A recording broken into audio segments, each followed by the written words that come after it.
قیامت کی بڑی علامت دجال کا نکلنا ہے۔ احادیث مبارکہ میں دجال کا ذکر بڑی وضاحت سے آیا ہے، اور کمال کی بات یہ ہے کہ ہر نبی علیہ الصلوۃ والسلام نے دجال کے فتنے سے اپنی امت کو ڈرایا ہے۔ دجال ابھی آیا نہیں ہے اور کسی کو پتا نہیں ہے کہ اس وقت وہ کہاں ہے، لیکن روئے زمین پر ایک صحابی ایسے گزرے ہیں جنہوں نے دجال کو دیکھا بھی ہے، اس سے ملاقات بھی کی ہے اور اس سے بات چیت بھی کی ہے۔ ایک مرتبہ پیارے آقا علیہ الصلوۃ والسلام نے اچانک اپنے صحابہ کرام کو جمع فرمایا اور خطبہ دینے کے لیے ممبر پر تشریف فرما ہو گئے۔ تو نبی کریم علیہ الصلوۃ والسلام نے فرمایا کہ امین داری نے مجھے بتایا کہ وہ 30 افراد تھے اور ایک شپ میں، ایک کشتی میں سفر کر رہے تھے کہ طوفان آ گیا اور وہ بھٹک گئے۔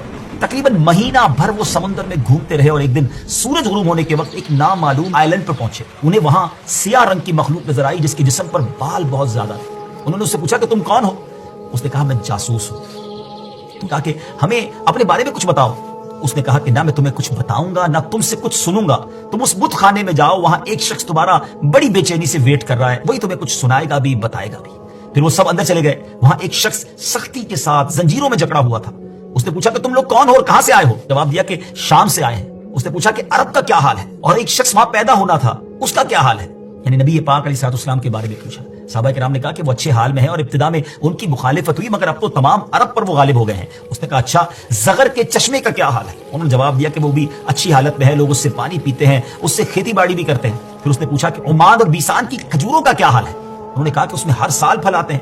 یہ سن کر اس شخص نے 3 چیخیں ماری اور بولا کہ میں دجال ہوں، کہتا ہے قریب میں آزاد ہو جاؤں گا اور زمین کا چپا چپا گھوموں گا اور اس کا کوئی حصہ نہیں چھوڑوں گا سوائے طیبہ کے، کیونکہ مجھ میں وہاں جانے کی طاقت، وہاں جانے کی پاور نہ ہوگی۔ نبی پاک علیہ الصلوۃ والسلام نے فرمایا کہ مجھے بہت خوشی ہوئی کیونکہ طیبہ یہی شہر ہے۔ بعض روایت کی روشنی میں یہ بات بھی کہی جاتی ہے کہ دجال کو حضرت سلیمان علیہ الصلوۃ والسلام نے قید کیا تھا، اور حدیث پاک کے مطابق یہ مشرق یعنی ایسٹ کی سائڈ موجود ہے۔